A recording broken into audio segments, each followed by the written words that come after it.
Madame, Monsieur, bonsoir. Alliance des civilisations au menu de questions d'actu ce soir.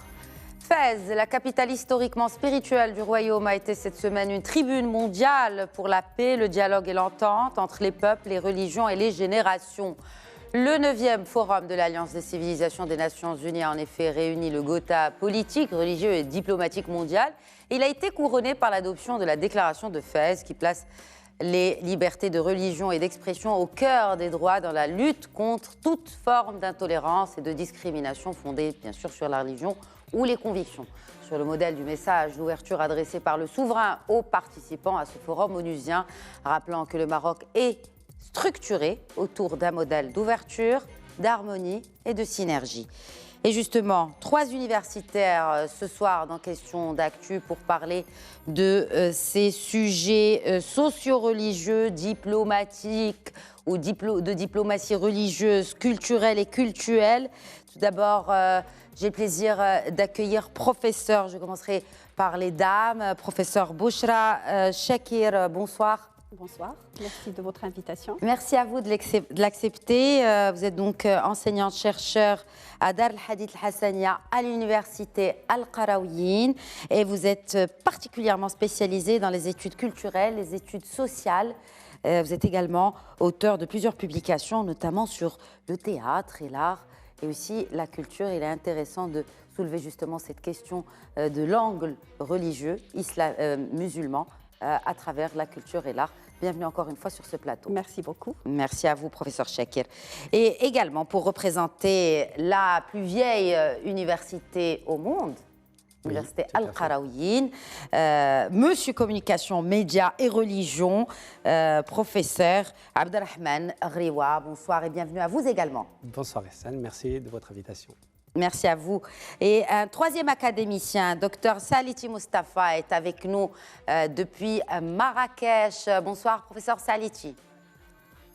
Bonsoir et merci de votre invitation. Merci. Je rappelle que vous êtes avec nous en tant que professeur de psychologie sociale à l'université Qadi Iyad à Marrakech. Marhaba bik, professeur.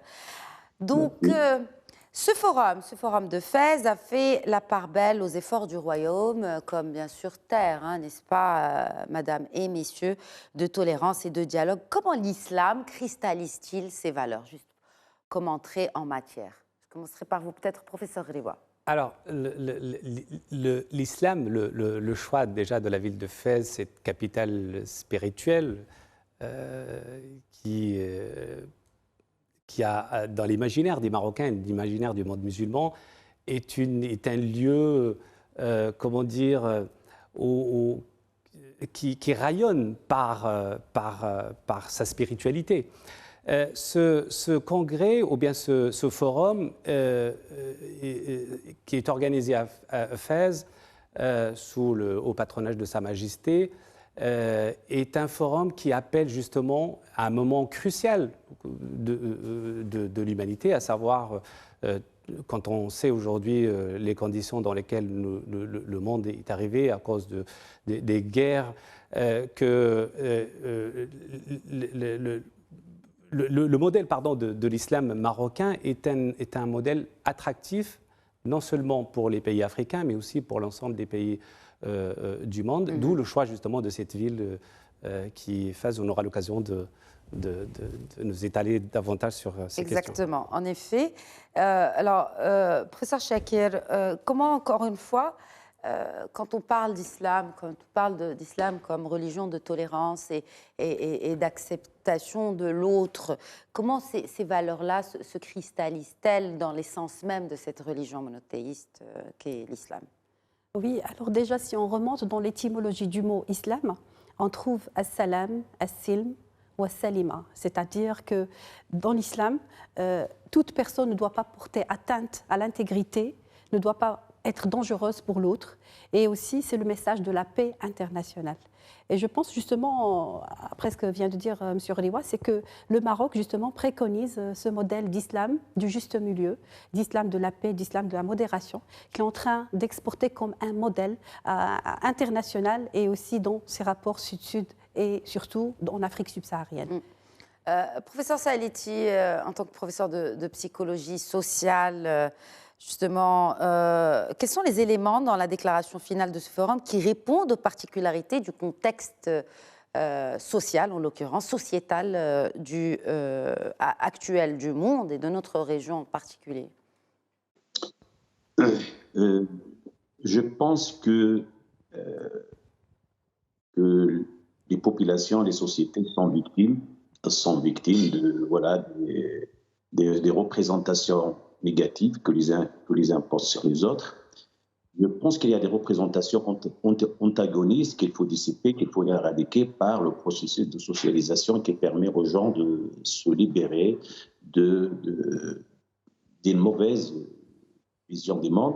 Je pense que voilà, ce n'est pas la religion, ce n'est pas la culture qui est source de tension, de conflit, d'intolérance. Ce sont les représentations qu'on transmet à nos enfants et qui se reproduisent des générations à une autre.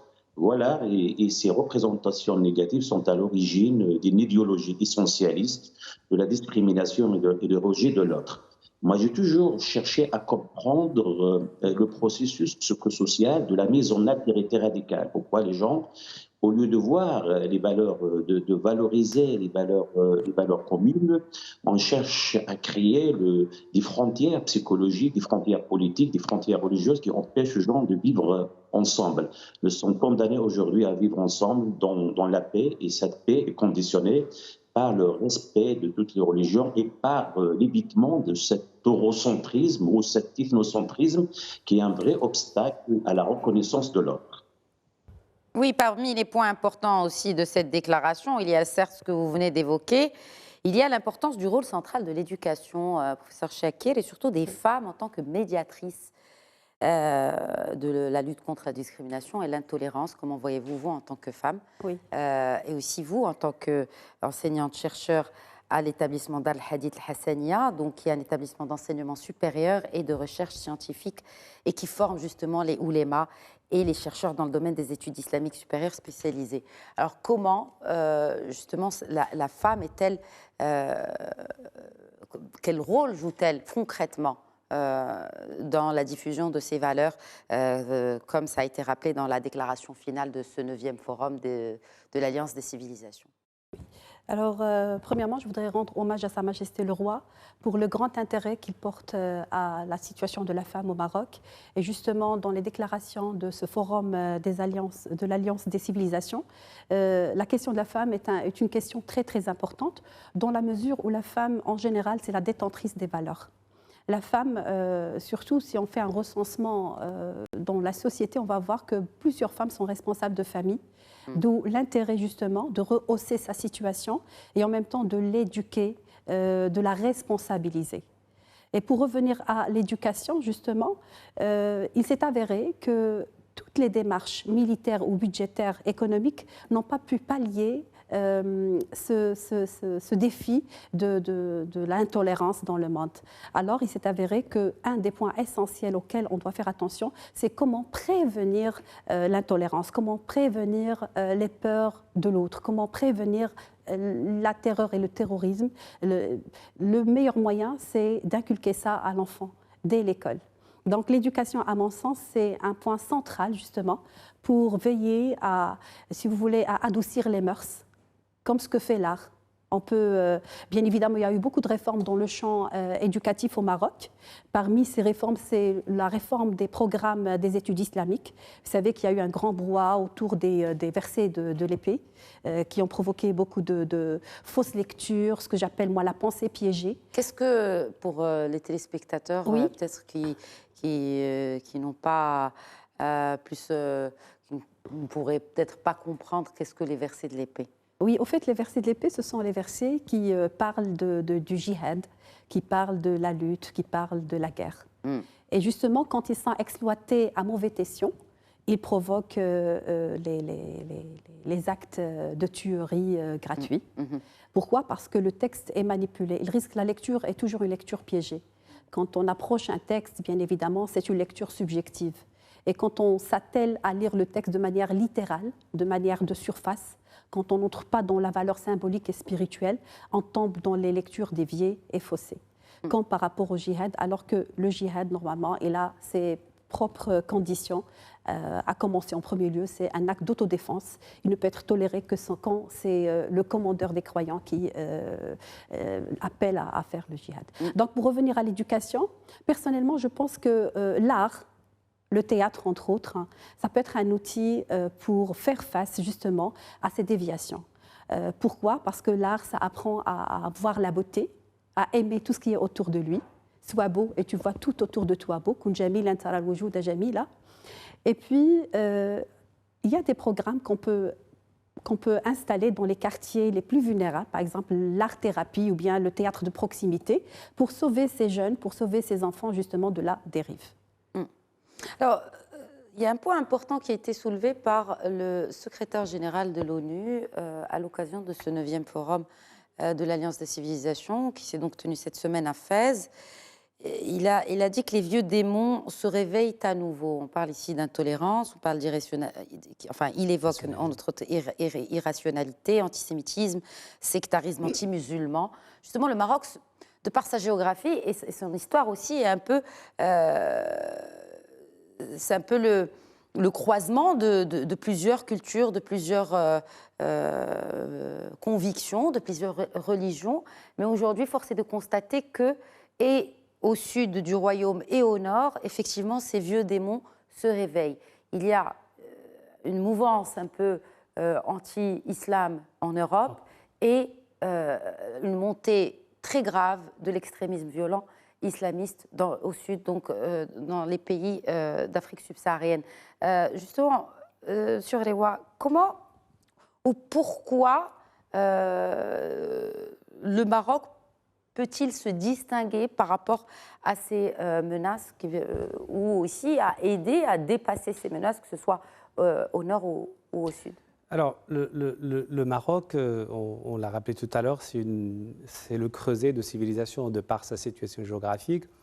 Et il est à proximité de l'Europe, il est à l'entrée de l'Afrique, ce continent millénaire. Moi, je voudrais juste faire une mise au point. Quand on parle justement des dérives, on a tendance parfois à coller les dérives aux musulmans. Il se trouve aujourd'hui que les dérives sectaires, les dérives de discrimination, de racisme, etc., ils sont planétaires, ils sont mondiaux.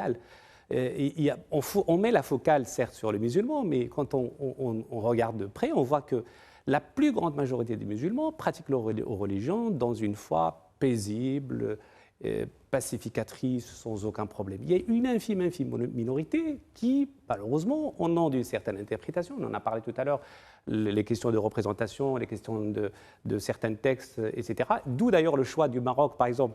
Le Maroc, parmi ses fondements, ce rythme maliki, justement, qui permet une certaine flexibilité, une forme d'ijtihad, qui permet justement d'avoir la diversité des avis. Pourquoi ? Pour trouver des solutions sans pour autant rentrer dans la confrontation. Alors, la montée des extrémismes, elle est, comme je l'ai rappelé tout à l'heure, elle est planétaire. Donc, arrêtons parfois de focaliser que sur l'islam.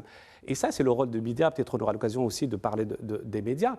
Les médias, malheureusement, font parfois le blackout sur les dérives observées en Occident, alors qu'elles sont nombreuses.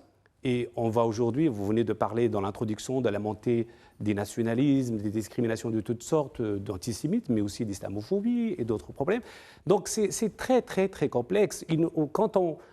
Moi, ça me gêne parfois quand on s'acharne un peu sur la question de l'islam et quand on diabolise que le musulman. Or, la diabolisation, pour moi, aujourd'hui, elle est réciproque. Pour nous, pour une certaine minorité, encore une fois, dans le regard, dans les représentations, mon collègue en parlera un peu mieux que moi, l'autre, c'est le croisé, c'est le kafir, etc.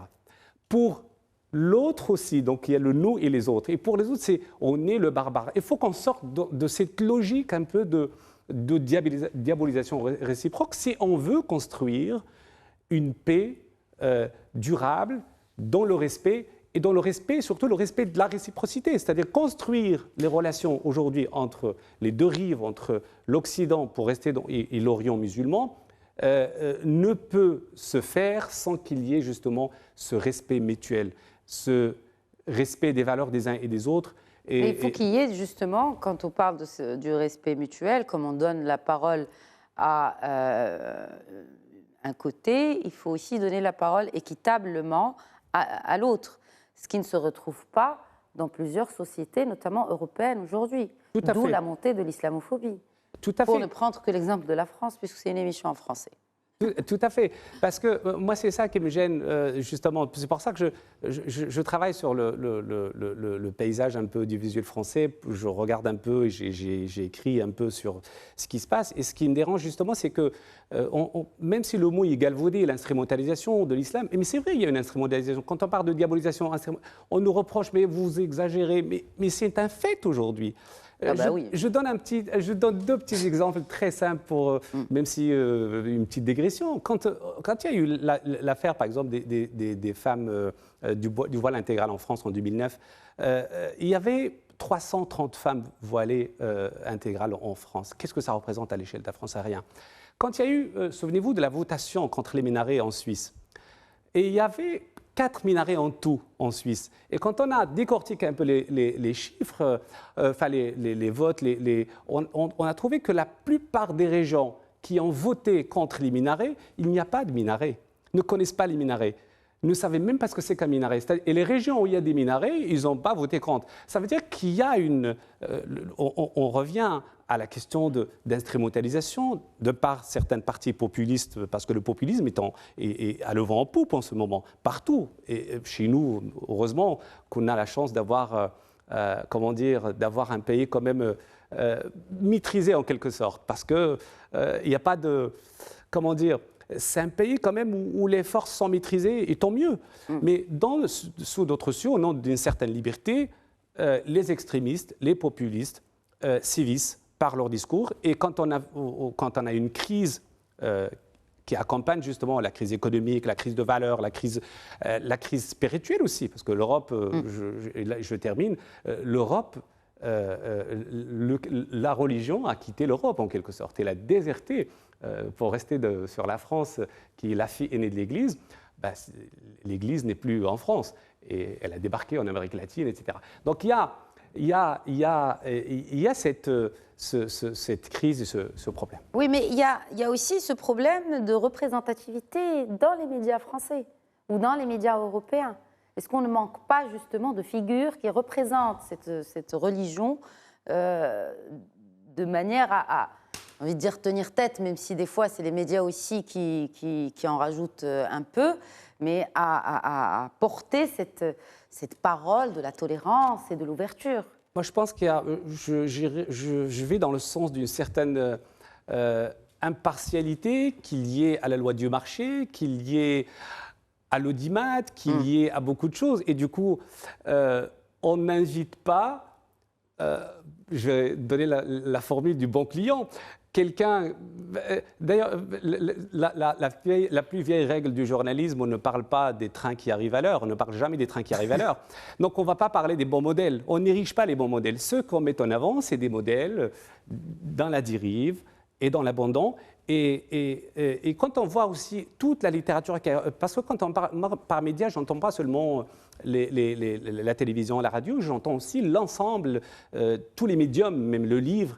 Et quand moi, j'avais mené un travail justement sur les publications qui ont défrayé la chronique en Europe ces 10 dernières années. Et ce qui est étonnant, c'est de trouver des livres qui étaient destinés à un public minoritaire et sont devenus la coqueluche du grand public. Quand un livre qui est un essai, ce n'est pas une fiction, ce n'est pas un roman, c'est un livre truffé de thèses conspirationnistes anti-islam, etc., et qui est vendu à des millions d'exemplaires. On se pose la question, qu'est-ce qui fait que ces thèses aujourd'hui ont le vent en poupe? Certes, l'émission ne permet pas de rentrer dans toutes... Oui, mais surtout que ce n'est pas le sujet, justement. Oui, professeur Justement, Chaquet. c'est la chute des grandes idéologies qui a laissé un vide. Voilà, j'y arrivais. Est-ce qu'on n'est pas en manque de penseurs, de grands penseurs, de grands philosophes aujourd'hui? Et ça, c'est mondial, hein, ce n'est pas que dans notre région. Oui, tout à fait. On peut penser à la démission des penseurs et des intellectuels aujourd'hui. face à la chute des grandes idéologies, il y a eu des théories qui veulent expliquer le monde. Ça a commencé par la chute du mur de Berlin en 1989. Ensuite, Francis Fukuyama qui a parlé de la fin de l'histoire face à la propagation du libéralisme économique et politique. Ensuite, le choc des civilisations de Huntington. Exact. Après, il y a eu la théorie du chaos. Alors, qu'est-ce que dit cette théorie? C'est que les guerres aujourd'hui vont être des guerres ethniques. Et en plus de cela... Le clash des civilisations. Tout à fait. Des clashs de civilisation, des guerres religieuses, etc. Et en même temps qu'il y a eu ces nouvelles théories qui expliquent le monde, il y a eu la théorie comment on l'appelle, conspiratrice de l'Europe, Arabia. C'est ce qu'on appelle le grand remplacement. Face à la montée démographique des musulmans en Europe, Exact. il y a eu maintenant une crainte que ce sont les musulmans qui vont détenir les postes de responsabilité politique. Donc face à ça, il y a eu des intellectuels justement qui ont écrit des ouvrages, qui ont écrit des livres prônant la menace de l'islamisation d'Europe. Oui. Et ça, c'est vraiment un phénomène qui se généralise un peu partout, notamment en Europe. Alors justement, je vais vous poser la même question, docteur Saliti. Pourquoi manque-t-on aujourd'hui, ou est-ce que vous le pensez aussi, est-ce que vous partagez cet avis, qu'on manque de modèles, de modèles de pensée, de modèles, ou tout simplement de personnes modèles, c'est-à-dire à travers soit ses écrits, à travers peut-être même un discours qu'elle prône? Oui, vous m'entendez? Oui, oui. Oui, je pense que la pensée rationnelle, la pensée scientifique exerce une grande influence sur les représentations, sur voilà, les perceptions, sur les attitudes, etc. Et le rôle des intellectuels est de remettre en cause les critères arbitraires de catégorisation, de simplification de la réalité et de ses projections négatives sur l'autre. Donc, je pense que aujourd'hui, je pense Edouard Saïd, il a excellemment parlé de cela, et il a dit que, par exemple, l'Orient a été créé par et pour l'Occident. Bien que cette création, dans l'imaginaire collectif, dans la mémoire collective des Occidentaux, remplit plusieurs fonctions. C'est la fonction de légitimation de l'autre et la fonction de rationalisation et de justification des actes de violence, de guerre, etc. Donc, tous les intellectuels sont appelés aujourd'hui à dénoncer ces idéologies ces idéologies génératrices de conflits et de guerres. Et je pense que les sociétés sont victimes, sont manipulées par une vision médiatique des rapports intergroupes. Mais on ne les entend pas justement, ces intellectuels. Pourquoi leurs voix ne sont pas assez audibles? Est-ce que c'est une question aussi d'adaptation peut-être aussi par rapport à cela? Mais on n'a pas quelqu'un vraiment qui... Enfin, si, mais en tout cas, à toute petite échelle, on n'a pas quelqu'un qui se démarque et dont la voix est réellement entendue et surtout écoutée. Je pense qu'il y a, même en Occident, je connais plusieurs chercheurs en sociologie, en psychologie sociale et dans d'autres sciences humaines qui ont des écrits très intéressants qui dénoncent l'idéologie de l'assimilation, du racisme, de la discrimination. Mais je pense que ce que je reproche aux médias, c'est de ne pas inviter ces chercheurs. Au lieu d'inviter à chaque fois, par exemple, en France, Éric Zemmour, au lieu d'inviter les grands intellectuels qui auraient dénoncé cette idéologie raciste, cette idéologie qui incite à la haine, on invite à chaque fois Éric Zemmour, on invite ceux, par exemple, qui sont à l'origine de l'accentuation des différences, de la haine et de la ségrégation. Il y a des intellectuels qui sont méconnus, qui sont ignorés, auxquels on ne donne pas la parole. Il faut leur donner la parole pour qu'ils puissent exercer une influence sur ceux qui sont victimes de cette idéologie raciste. Au Maroc, on doit aussi, dans les universités, donc créer aussi des masters et faire des colloques internationaux, par exemple, pour qu'on puisse échanger, pour qu'on puisse dialoguer, pour qu'on puisse, par Mais exemple... c'est ça, justement. Par exemple, le Maroc aujourd'hui a accueilli, c'est une première pour un pays africain, le Maroc a accueilli cet événement onusien qui est l'Alliance des civilisations. Rappelons aussi que le Maroc est un des pays fondateurs de cette Alliance des civilisations. C'est une tribune, n'est-ce pas? Est-ce qu'aujourd'hui, on ne peut pas peut-être s'inspirer de ce genre d'événement mondial et surtout de grande envergure pour que ce soit le cas, enfin pas tous les jours, mais qu'on n'attende pas un tel événement pour mettre en avant ces valeurs qui existent dans notre pays depuis des centaines d'années, c'est plurimitlénaire. Oui, exactement. Il faut s'inspirer de ce forum vraiment, qui est voilà, pionnier. Donc, c'est un forum pionnier qui va encourager encore davantage à organiser des événements, des grands événements culturels et à inviter des grands penseurs pour débattre de ces questions-là qui nous tiennent tous à cœur.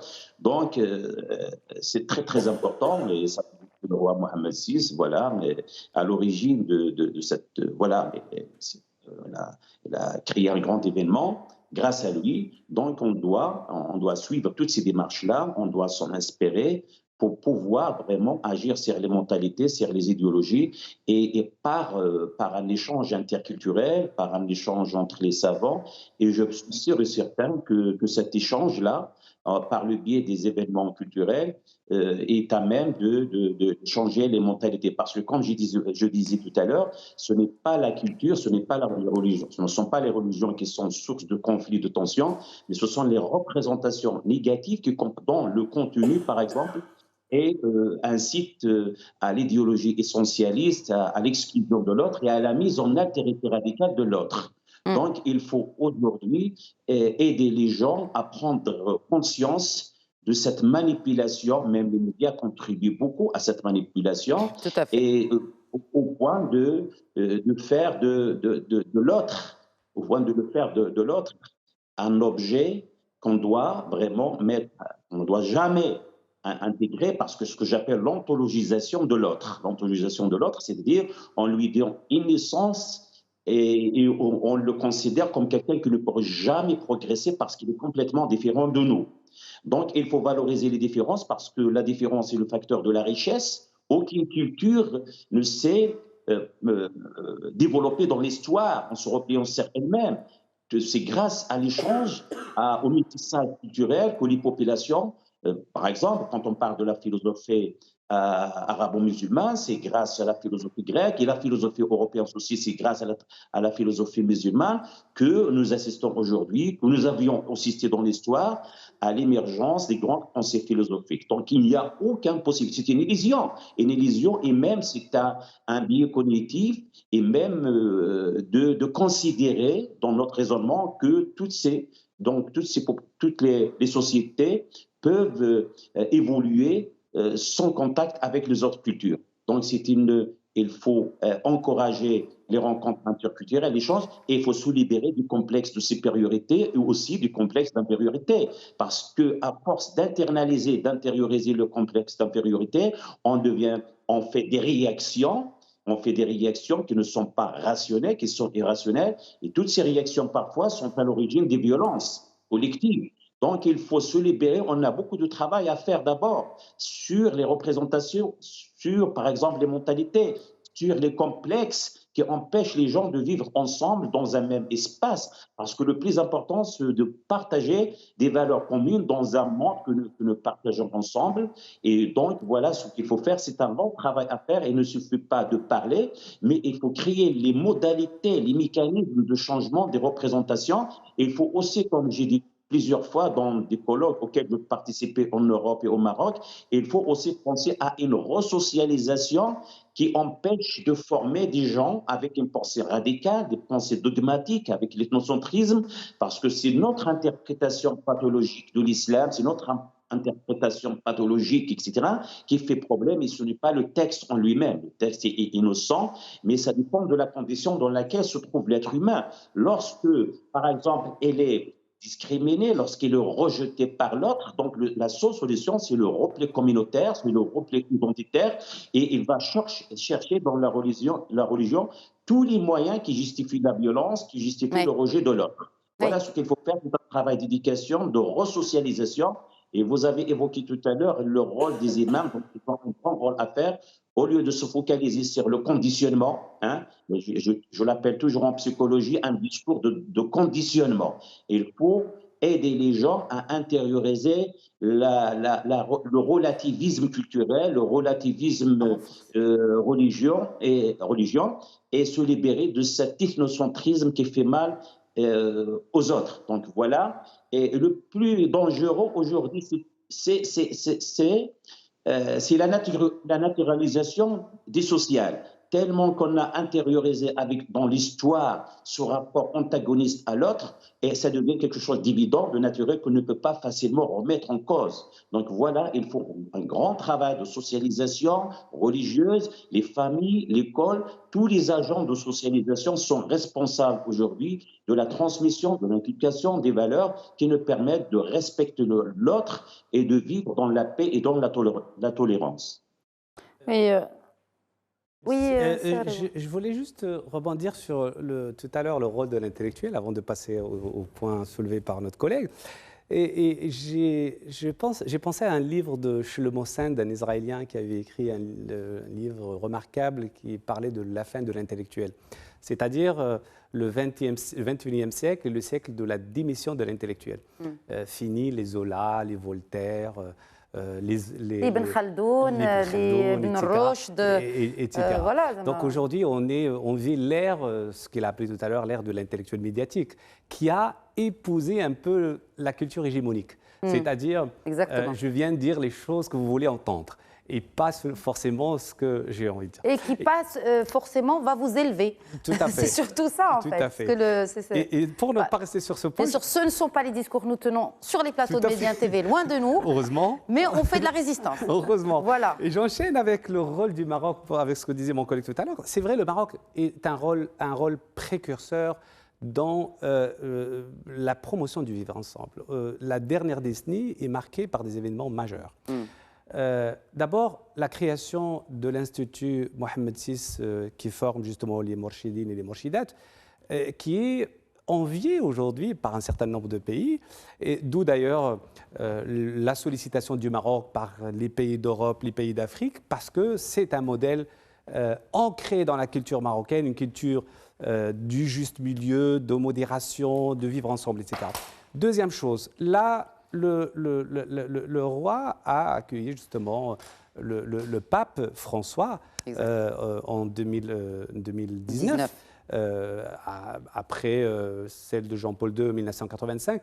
C'est révélateur de quelque chose, de cette ouverture du Maroc à l'autre. Et le troisième point, c'est la fondation des ulama africains.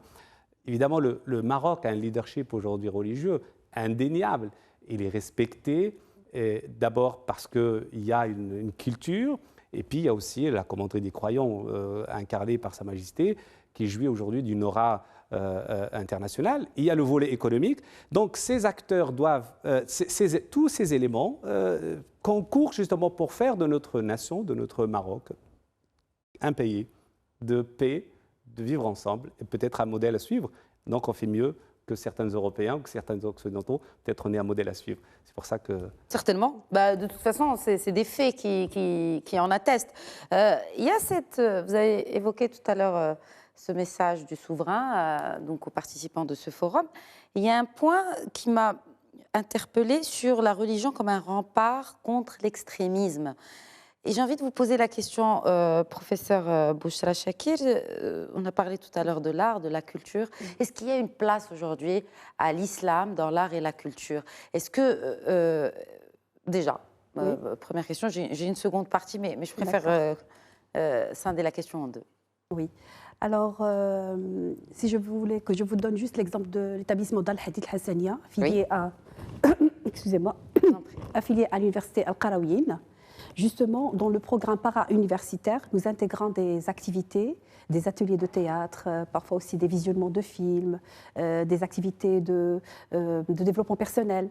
Donc oui, on pense sérieusement que l'art et l'éducation en général peut pallier à ce point sur l'extrémisme. Juste pour vous situer un peu dans le climat intellectuel et le climat international que nous vivons aujourd'hui, il y a une crise de sens. Et vous l'avez très bien dit tout à l'heure, il y a justement un manque de repères, une absence de repères et de modèles. Donc, qu'est-ce qui reste à ces jeunes? C'est ce qu'ils voient sur Internet, c'est ce qu'ils voient sur les réseaux sociaux et qui n'est pas très cadré. Donc, l'éducation et l'installation des ateliers artistiques, par exemple, ça permet de cadrer les jeunes et les enfants. Est-ce que vous êtes sur les réseaux sociaux, justement? Est-ce que Dar el-Hadith s'adresse à ces jeunes sur les réseaux sociaux? Pas pour le moment. Oui. Peut-être c'est un projet en oui, cours, exactement. Peut-être, oui. parce que, en fait, de toute façon, je pense qu'on est parti sur une trajectoire où c'est impossible, voire très difficile de faire marche arrière. Oui, Donc oui. tout le monde est aujourd'hui connecté. Tout à fait. Et tout à l'heure, quand je vous posais la question de la place de l'islam dans la culture et dans l'art, Oui. quand je dis islam, bien sûr, ce sont les valeurs de cette religion, oui, n'est-ce pas? oui. Est-ce que art rime avec islam? Bien sûr. Tout à Mais fait. c'est pas Parce que justement, c'est pas un message qui est démocratisé vers toutes les Oui, tranches oui. de. Pourquoi Là, bien sûr, je suis entourée Oui. d'académiciens de haut Oui. rang, mais pour le commun des mortels Oui, et le citoyen lambda, Oui, oui. ça lui Comme parle ça a pas. été dit tout à l'heure, malheureusement, parfois les médias, ils peuvent contribuer à la diabolisation, instrumentalisation de l'islam. Ils donnent une image qui est tout à fait erronée, c'est-à-dire l'islam, je ne sais pas, de la terreur, l'islam de l'illicite et du licite, soit haram, soit c'est pas prohibé. Donc c'est la pensée binaire. Et justement, ce qui fait mal aujourd'hui, c'est cette pensée binaire. Or, l'islam, c'est le langage universel de la paix. Il prône des valeurs universelles qu'on retrouve même pas seulement dans l'islam, même dans le judaïsme, même dans le christianisme. Il y a un socle commun de valeurs universelles et humaines qui sont vraiment faciles à inculquer dans des ateliers pour les enfants. Moi, je trouve que c'est tout à fait accessible. On peut et à la fois concilier les valeurs universelles de l'islam comme la paix, l'entraide, l'altruisme, toutes les valeurs universelles, on peut les inculquer sous forme d'ateliers, ateliers de théâtre, ateliers de peinture, ateliers de caricature, ateliers d'écriture. Hein. C'est tout à fait faisable parce que l'islam ne se contredit pas avec les valeurs universelles humaines. Peut-être que je vais poser la question à Monsieur Communication, oui. Monsieur Média à Dar el-Hadith, Abdelrahman Ghriwa. Est-ce qu'aujourd'hui, il faudra peut-être aussi repenser la manière avec laquelle on véhicule ces messages? Si oui, comment? Je pense repenser et innover. Oui.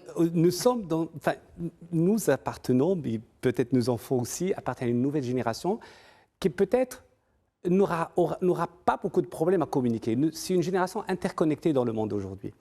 Et je suis un optimiste, je préfère d'ailleurs rester un optimiste, même si je me dis que peut-être que les générations à venir, les futures générations, pourraient éventuellement construire ce vivre ensemble. Parce qu'ils ne sont pas dans les préjugés. Ils se connaissent déjà, parce qu'il n'y a pas l'autre, le barbare, etc. Ce que nous avons connu quand on était enfant, le monde était pour nous quelque chose. Alors qu'aujourd'hui, dans ce village planétaire, peut-être il y a lieu de construire ces proximités. Pour revenir à la religion dans l'art, la culture, etc., moi je pense que tout dépend, et notre collègue en a parlé tout à l'heure, c'est le référentiel. C'est quand certains disent que la musique c'est haram, ceci c'est halal, pourquoi il y a cette, même dans l'interprétation, il y a un manichéisme, c'est-à-dire le bien, le mal, le méchant, le gentil, etc. Donc c'est question de référentiel. C'est pour ça que vous avez parlé tout à l'heure de leaders, de modèles, d'intellectuels, de références, de religieux, de chefs religieux. C'est important aujourd'hui de, comment dirais-je, de travailler dans le sens de la formation de ces hommes et ces femmes qui vont être capables de, comment dire, capables de mener, d'être des leaders, d'être écoutés. C'est tout le travail. Quand vous parlez tout à l'heure de médias, évidemment, il y a nos médias à nous qui font un travail remarquable. Et évidemment, dans les médias, on ne stigmatise pas l'islam, et heureusement d'ailleurs. Mais le travail doit être, pour moi, dans les deux sens. Donc l'effort doit être dans les deux sens. C'est pour ça que pour construire ce vivre ensemble, je pense qu'on se doit de s'écouter tous et même dans le rapport un peu gagnant-gagnant, parce que l'Afrique, pour revenir à l'Afrique qui a accueilli ce forum, et nous appartenons à et l'Afrique va accueillir le forum l'année prochaine, c'est la Guinée équatoriale, il me semble, qui a été désignée. C'est pas Lisbonne. C'est pour une autre réunion, et la Guinée équatoriale va accueillir le forum. Ce sera une deuxième continentale. Super, exactement, parce que après le Maroc. Et l'Afrique, c'est la pépinière un peu en matière de démographie. C'est l'avenir. D'abord, c'est un continent immense, et c'est un laboratoire parce que il y a une diversité extraordinaire, il y a un pluralisme. Vous savez qu'il y a 2500 langues parlées en Afrique. Des territoires immenses. Donc il y a une richesse extraordinaire. Donc le monde a aujourd'hui intérêt à composer avec l'Afrique. L'Afrique n'est plus ce qu'elle était avant. L'Afrique doit composer dans la géopolitique, dans l'économie, avec le rapport gagnant-gagnant. C'est-à-dire on ne plus être aujourd'hui dans le statut de vassal qu'on était il y a 2 siècles, il y a 3 siècles. Donc et l'Occident doit comprendre ça avec beaucoup d'intelligence, avec beaucoup de pédagogie, parce que l'humanité entière peut vivre en paix, peut relever ces défis, et parmi les défis, il y a les défis de l'écologie. Il n'y a pas que les défis, d'ailleurs, et Sa Majesté en a parlé dans son message, la lettre lue par André Azoulay, par son conseiller. Justement, il y a la question de migration, parce que les défis à relever, l'immigration, l'extrémisme religieux, mais il y a aussi l'écologie, l'environnement. Parce que, et on doit sensibiliser, justement, travailler dans ce sens, parce que les approches que nous devons mener, c'est des approches globales pour sauver cette planète, pour éviter les déséquilibres. Pour éviter les déséquilibres. Si on résout la question des conflits des religions, peut-être, moi, je me dis parfois que si on résout ce problème, on aura un autre problème, ce qu'on peut appeler la vision du monde, parce qu'à un moment donné, peut-être les religions vont se mettre d'accord. On en a vu à plusieurs occasions sur des questions particulières, ils peuvent se mettre d'accord. Mais le souci, c'est que parfois, les visions du monde ne sont pas les mêmes. Au sein, parfois, les 3 religions peuvent avoir la même vision, mais d'autres visions peuvent être, et donc qui peuvent être jugées. Donc, le travail ne fait que commencer. Moi, je reste optimiste. Je me dis peut-être les générations à venir pourraient... il faudrait bien les préparer aussi, comme l'a rappelé à juste titre tout à l'heure professeur Chaker, il faut les préparer à travers l'éducation, justement. Un dernier mot, professeur Mustapha Salati, sur ce concept de diplomatie religieuse. Oui, je pense que il faut reconnaître que les gens maintenant en Occident jugent l'islam à partir des pratiques religieuses. Donc je pense qu'il faut améliorer les conditions de vie des gens. Les conditions de vie, c'est-à-dire la condition de vie sociale, économique, etc. Parce que les conditions de vie, et c'est avéré que quand les gens sont dans des conditions très, très défavorables, donc les pauvres, la pauvreté, la misère, donc cette condition-là est très corrélée donc, à leur manière de pratiquer la religion. Donc la religion est instrumentalisée pour défendre leur situation.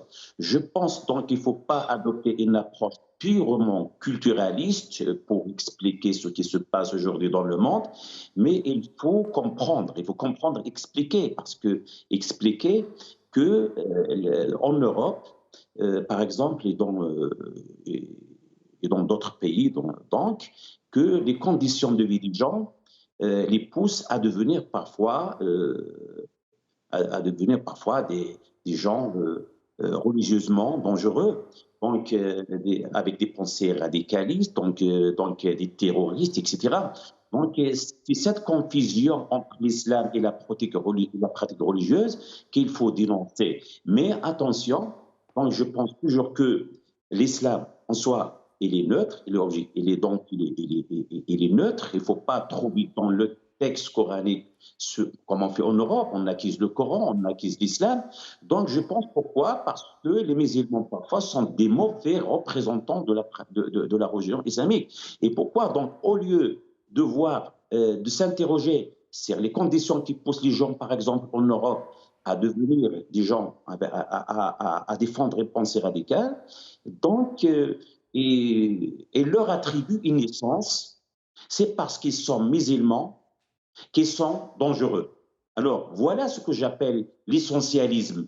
Hein? Donc, l'essentialisme, c'est quelque chose, c'est une idéologie qui occulte les vrais facteurs qui rendent les gens dangereux, par exemple, avec pseudo-pratiques religieuses qui n'ont rien à voir avec le vrai islam.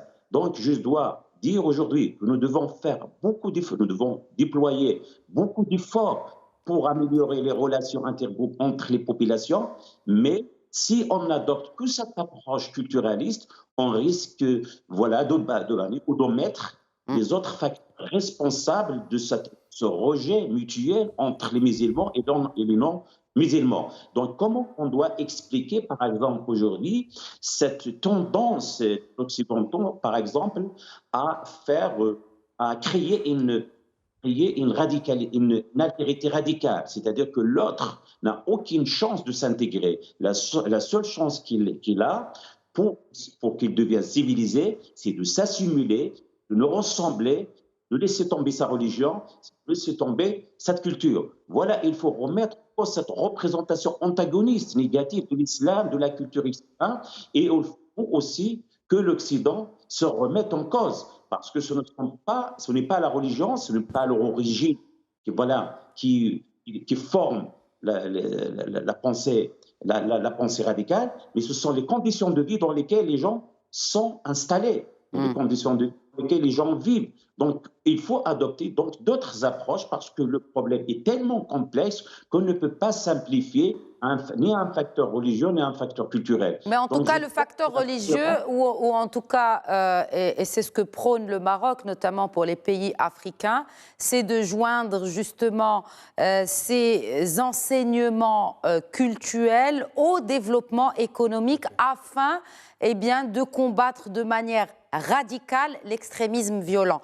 Un dernier mot, professeur Chakir, sur ce vivre ensemble, sur le fait que le Maroc, de fait, est un pays précurseur de par son histoire, mais aussi de par déjà l'adhésion à cette alliance des civilisations en tant que membre fondateur. Il y a aussi, comme vous l'avez souligné tout à l'heure, Abdelrahman Ghrewa, lors de la visite d'ailleurs du pape François au Maroc en mars 2019, Sa Majesté le roi Mohammed VI avait souligné que les trois religions abrahamiques n'existent pas pour se tolérer par résignation fataliste ou acceptance altière, elles existent pour s'ouvrir l'une à l'autre et pour se connaître dans un concours vaillant à se faire du bien l'une l'autre. Oui. Alors juste un point très important à mon avis par rapport à la diplomatie spirituelle du Maroc, c'est que justement le modèle marocain, il bat en brèche la représentation mentale stigmatisante que nous avons de la religion. Les religions, elles ne font pas la guerre, ce sont les adeptes des religions qui parfois sont dans l'extrémisme, sont parfois dans si vous voulez, les interprétations erronées et extrêmes. Loin de l'islam, au contraire, le modèle marocain en ce qui concerne l'islam, c'est un modèle qui est exporté partout dans le Sud et aussi dans les pays de l'Afrique subsaharienne. Et justement, il se déploie autour des piliers de l'islam, à savoir la commanderie des croyants, le charisme, la voie jurisprudentielle malikite et le soufisme, et justement qui trouve écho dans ces pays-là. Donc voilà ce point très important pour moi parce que c'est juste pour expliquer que loin de désunir, nous avons dans le cas du Maroc un exemple de l'islam qui unit, bien au contraire, qui unit entre les différentes tendances, entre les différentes croyances. Et l'importance du leadership là-dedans et aussi l'importance de la coexistence de ces trois religions déjà monothéistes sur cette terre marocaine et ça ne date pas ni d'hier encore, enfin ça date depuis plusieurs années maintenant. Tout à fait, tout à fait. Le Maroc est connu par justement son multiculturalisme et aussi la vie à proximité des différentes croyances. Les minorités religieuses sont bien acceptées même dans la constitution marocaine. D'ailleurs, pour ne voir que la ville de Rabat, on peut trouver la mosquée à côté de la cathédrale, à côté du synagogue. Et c'est ce qui prouve que la vie à proximité entre les différentes religions, les différentes croyances ne pose pas problème au Maroc. Encore faut-il que justement cet exemple-là soit pris en compte pour justement éradiquer ces problèmes de discrimination, d'intolérance de l'autre. Parce que c'est aujourd'hui l'un des challenges majeurs de notre civilisation, si on peut l'appeler ainsi, ou de nos temps modernes. Merci beaucoup, Abdelrahmane Gharibwa. Merci à vous. Merci, professeur Chakir. Merci à vous. Et merci à vous également, professeur Saliti Mustafa. Avec grand plaisir. Merci à vous. Et bien sûr, je remercie également nos chers téléspectateurs pour leur fidélité à Questions d'Actu. Très bonne soirée à tous.